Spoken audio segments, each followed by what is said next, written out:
look at the television coverage of our friend coming down the ladder, Neil Armstrong is standing somewhere else. He can't have taken that picture. And he didn't have a flash He either. had no flash and no lights. And also, the television coverage, Aldrin's coming down the ladder, and he never ever, unless I miss it, he never ever sticks his leg out like that.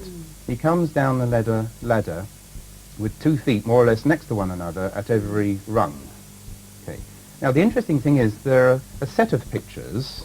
When one looks at the dupe of the roll of film allegedly from Armstrong's camera, you see the hatch closed, then you see him emerging, and then you see him partly the way down. Then Armstrong decides to take a picture of the leg of the LEM, and then he decides to take a picture of the engine cowling of the LEM. Then he comes back and continues Aldrin's descent with the camera lined up exactly in the same way as it was for the earlier pictures.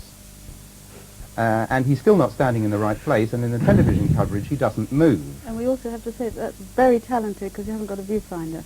That's a very important point. This camera is a Hasselblad camera, and the back of the camera comes off with a film in it, right? And then you can change the film, or change from black and white to colour, by unclipping the back, putting in a plate, just like the old photographers used to have to protect the plate from being fogged by the light. And you don't forget, you've got these very thick gloves, and you've got to manhandle this plate. Well, they're enormously thick. You aren't can't they? bend your fingers right. in them actually because they're so pressurised. And so you have a camera, and to save on weight and glass and so forth, there is no viewfinder. And there's also no exposure meter. You have a little card that says, almost like cloudy bright F11. Right? So you have to get your exposures right, despite the fact that 1 minute you're photographing an engine cowling, the next minute you're photographing somebody in the shade. Okay. Now, any photographer will see, when you look at the original colour picture of that it's lit. That's the point. Lights are used. We've even done a blow-up of the sole of the foot, and you can see the direction from which the light is coming.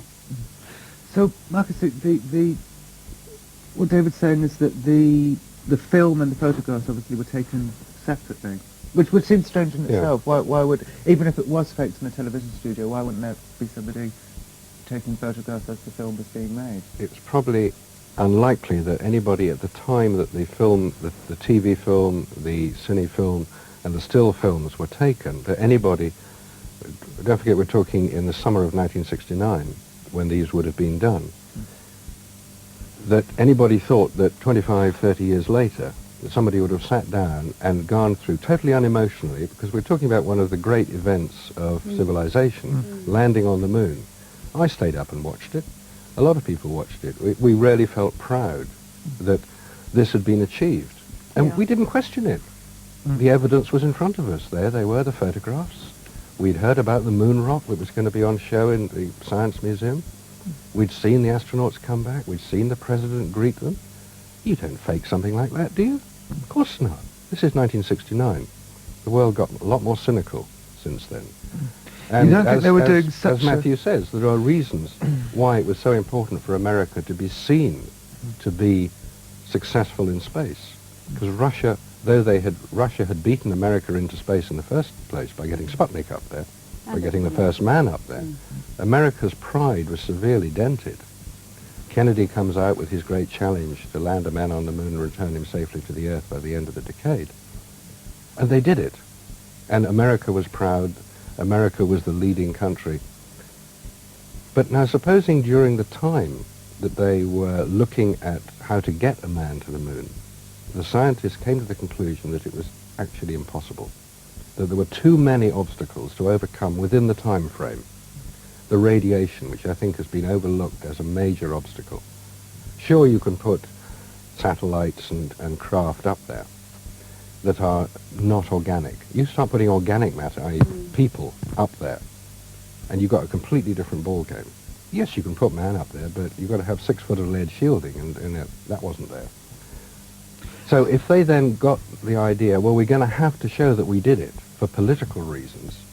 Right, now we've got these big studios, we've got Hollywood, we've got all the special effects. They had a deadline.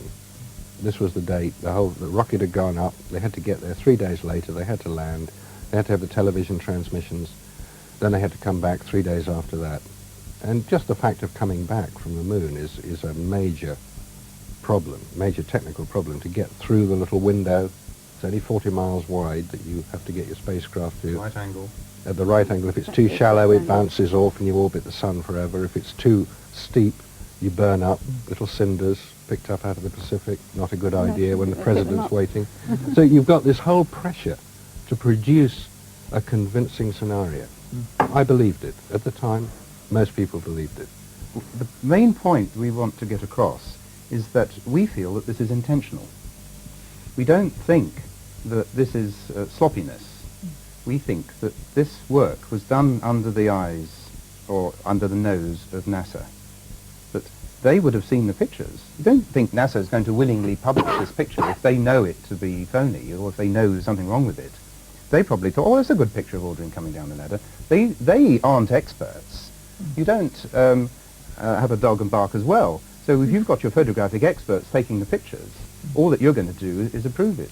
And one of the photographic experts you're saying was putting in these clues, hoping that somebody like you would... I think a possible scenario is that the team, the photographic team, and the compositors and the printers, they all realised what was going on, and they must have been party, some of them at least. Not everybody needed to know.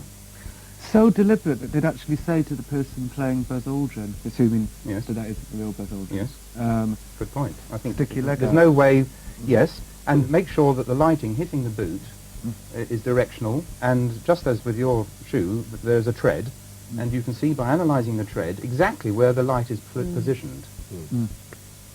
Now, that was thought through. Somebody must have thought that through. We've been concentrating a lot on that photograph. Can we look at some of these others? Yes. Now, this is perhaps So, the most... I mean, I've got to say that, you know, this is so persuasive, yet it's such a... It's difficult to take. Yeah, it's I very think that- difficult to that's- take, yet Horrible to very Yes, it's very difficult to persuasive. take. Being Now, torn here. You may want to look at that picture. Now, this is probably the most famous of all of the Man on the NASA moon. photographs. Man on the moon. But now look at it. Firstly, You said if we're we look looking at his down on reflection, you're him. going to see a bunch of guys. Yes, I think we should put to one side what's in his visor, because you could make a 2-hour program purely on that picture in his visor. Firstly, we're looking down on the astronaut very slightly. That's the first thing. Nothing to do with the lighting. You can see the top of his head. See the top of his head, and you can also see the top of his backpack. However, the camera that photographs any astronaut is clipped to the chest. So how can you ever be higher than 6 feet in order to look down onto the astronaut? But you need to look down onto the astronaut in this picture in order to see he's standing in a pool of light. It's rather like a follow spot in the theatre. You know, when somebody moves around the stage, this spotlight keeps them in well illuminated, and you can see what is the hot area. The area where the spotlight doesn't hit is much darker. Well, that's exactly what we've got in this picture. Not only, however, is this light behind the astronaut, but the part of the astronaut that faces the camera that ought to be totally black, because we're in a vacuum, and there's no way you get anything filling in. The rocks are totally black, by the way. When we see pictures of rocks in these Apollo pictures, they're so black you can't see where the rock stops and the shadow begins. So why isn't our astronaut totally black? Well, NASA don't want that. They want to be able to see their astronaut. So what one does in a photographic studio, even in this studio one would do it if one was photographing something like a car or a pack shot of a product. You bring in your polystyrene, you bring in your reflector board, or you use another soft light, and you fill in, and you almost fight the light that's lighting from the primary source. And that's exactly what we see in this picture. In the distance, left and right, the horizon, it's very dark. It's almost a stop or two darker than our subject. But He's it's standing illuminated in a by pool the sun, of light. which is a Natural totally sunlight, yeah. Is this level how light illumination. behaves? Yes, the horizon should be lit up as much as the rest of the picture. And nobody, this has not occurred to anybody. He cannot be standing in a pool of light if he's lit by the sun. It has to be lit. That means a studio. Unless, of course, that this was a specially prepared batch of film by Kodak.